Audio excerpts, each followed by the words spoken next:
지금 이 글을 읽고 계신 분들 중에 속이 가끔 쓰리고 더부룩하고 소화가 안 된다는 느낌이 있지만 그냥 넘기고 계신 분들이 있을 겁니다. 약국에서 제산제 한 알 사 먹고 며칠 지나면 또 괜찮아지고 그렇게 수년을 보낸 분들도 있을 겁니다. 그런데 오늘 이 영상에서 말씀드릴 내용은 그 흔하고 대수롭지 않아 보이는 만성 위염이 어떤 방식으로 암으로 가는 가장 조용한 경로가 되는지에 대한 이야기입니다. 무섭게 들리실 수 있습니다. 하지만 이 사실을 알고 있는 것과 모르는 것 사이에 생존율의 차이가 존재합니다. 그리고 그 차이는 90% 대 10%라는 숫자로 표현하기도 두려운 격차입니다. 한국은 전 세계에서 위암 발생률이 가장 높은 나라 중 하나입니다. 세계 위암 발생 통계에서 한국은 몽골, 일본과 함께 최상위권에 위치합니다. 우리나라 국민이 기대 수명까지 생존할 경우 남성은 5명 중 약 2명, 여성은 3명 중 1명꼴로 암에 걸립니다. 그리고 그 암의 시작점이 되는 가장 흔한 질환 중 하나가 바로 만성 위염입니다. 문제는 이 병이 아무런 신호를 보내지 않는다는 것입니다. 위축성 위염 환자의 대부분은 특별한 증상 없이 내시경 검사 중에 우연히 발견됩니다.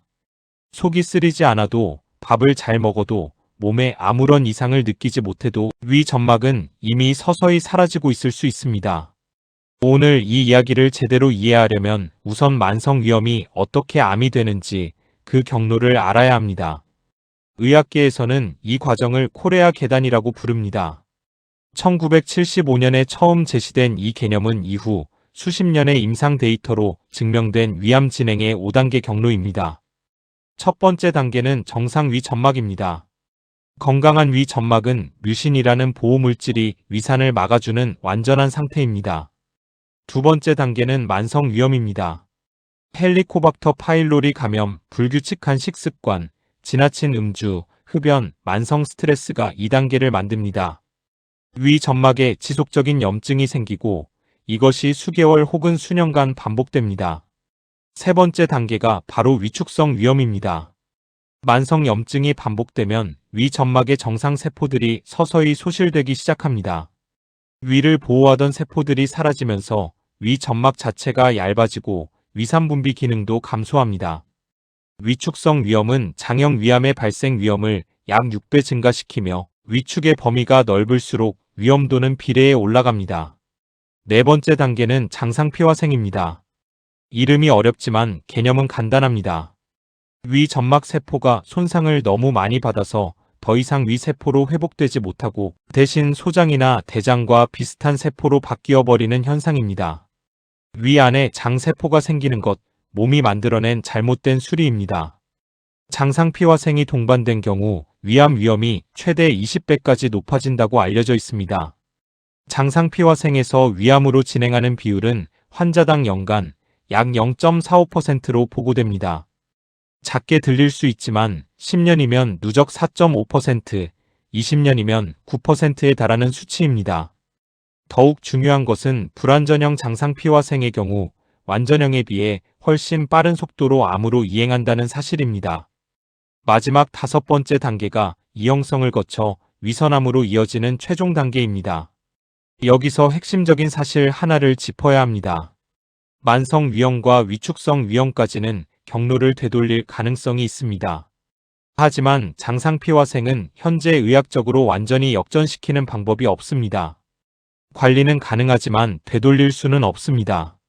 그래서 코레아 계단의 세 번째 단계인 위축성 위염을 넘어서기 전에 개입하는 것이 결정적으로 중요합니다.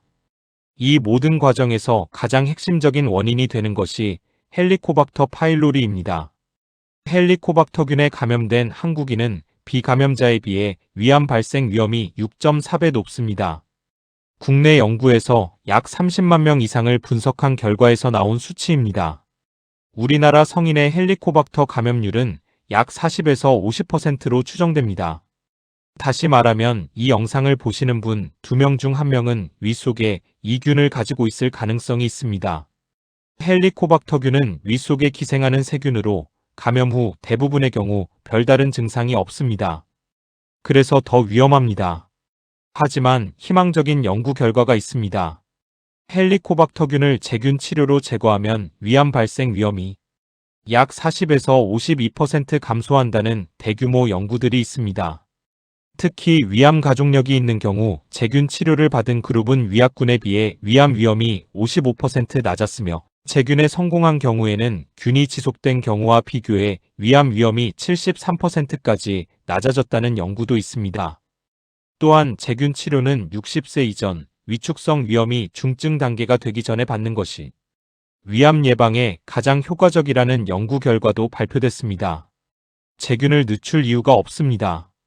위내시경 검진의 중요성도 빠뜨릴 수 없습니다. 한 연구에 따르면 3년 이내에 위내시경을 받은 경우 위암으로 인한 사망률이 29% 낮았습니다.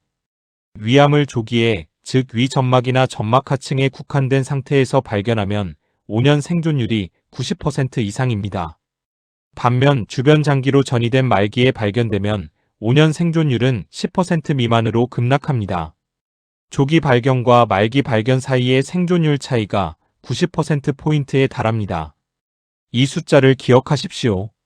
만성 위염을 그냥 넘기는 행위가 그 90%를 포기하는 것과 같을 수 있습니다.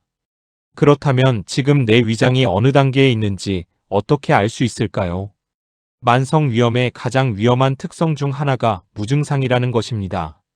속이 쓰리지 않아도 소화가 잘 된다고 느껴도 이미 위축성 위염이나 장상피화생이 진행 중일 수 있습니다. 오직 위내시경 검사만이 현재 위 점막 상태를 정확히 알 수 있는 방법입니다.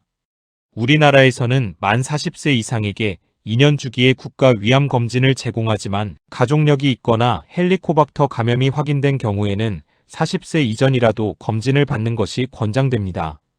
그러면 일상에서 만성 위염의 진행을 늦추고 위 점막을 보호하려면 어떻게 해야 할까요? 과학적으로 근거가 있는 생활 수칙들을 구체적으로 말씀드리겠습니다. 첫째, 헬리코박터균 감사 및 제균 치료입니다. 아직 검사를 받지 않으셨다면 지금 받으십시오. 내시경, 도중 조직 검사로 확인하거나 호기 검사, 혈액 검사로도 가능합니다. 양성 판정을 받으면 항생제 병합요법으로 제균 치료를 진행합니다. 제균 성공률은 1차 치료 기준 약 80에서 90%입니다.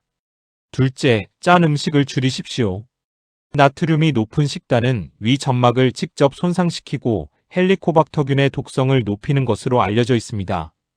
세계적으로 위암 발생률이 높은 나라들인 한국, 일본, 중국, 몽골의 공통점은 염분이 높은 식단입니다. 하루 나트륨 권장 섭취량은 2000mg 이하이지만 한국인 평균 섭취량은 이를 훨씬 초과합니다. 셋째, 흡연과 음주를 끊거나 최소화하십시오. 흡연은 위 점막의 혈류를 감소시키고 뮤신 분비를 억제합니다. 음주는 위 점막 세포를 직접 손상시키고 염증 반응을 악화시킵니다. 반복적인 알코올 섭취는 만성 위염을 위축성 위염으로 가속화하는 독립적인 위험 인자입니다. 넷째, 스트레스 관리가 생각보다 훨씬 중요합니다. 만성 스트레스는 코르티솔을 지속적으로 분비시키고 코르티솔은 위 점막의 방어 기능을 약화시킵니다. 수면 부족, 과로, 불규칙한 생활 리듬 모두 위 점막 손상을 가속화하는 인자입니다.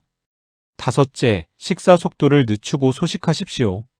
위에 과부하가 걸리면 위산이 과다 분비되고 이것이 이미 약해진 위 점막을 추가로 공격합니다.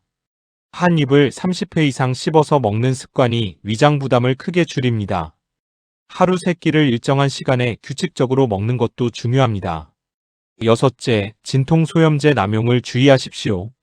아스피린과 이부프로펜 같은 비스테로이드성 항염증제는 위 점막의 프로스타글란딘 합성을 억제해 보호막을 직접 손상시킵니다.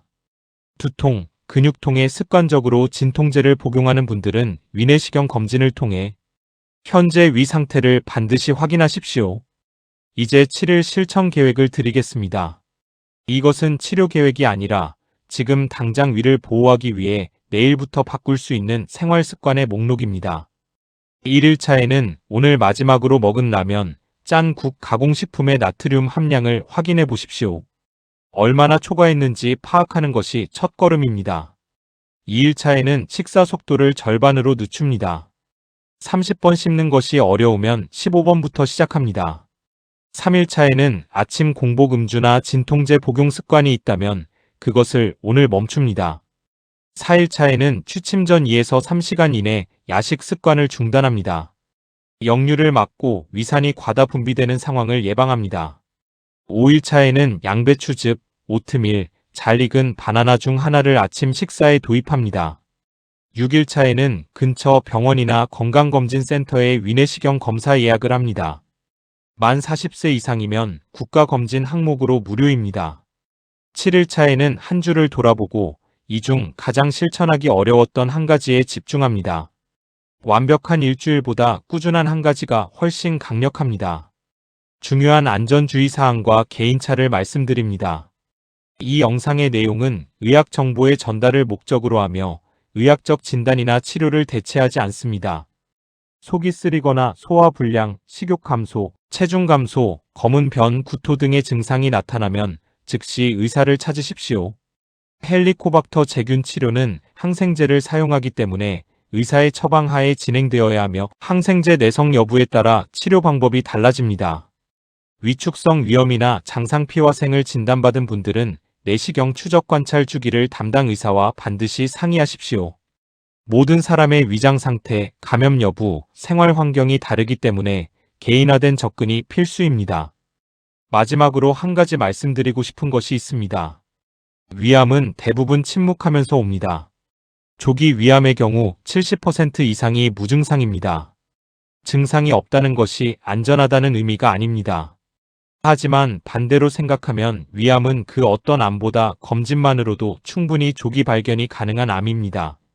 내시경 하나로 위 점막의 상태를 눈으로 직접 확인할 수 있고 이상이 있으면 바로 조직 검사를 할 수 있습니다. 위암이 두려운 것이 아닙니다. 검사를 미루는 것이 두려운 것입니다. 이 영상이 도움이 되셨다면 지금 바로 구독 버튼을 눌러주세요. 이 영상을 주변에 만성 위염을 가진 분들에게 공유해 주신다면 그것이 진짜 도움이 됩니다. 댓글로 마지막 위내시경 검사를 받은 연도를 알려주시면 적정 검진 주기에 맞는 조언을 댓글로 드리겠습니다.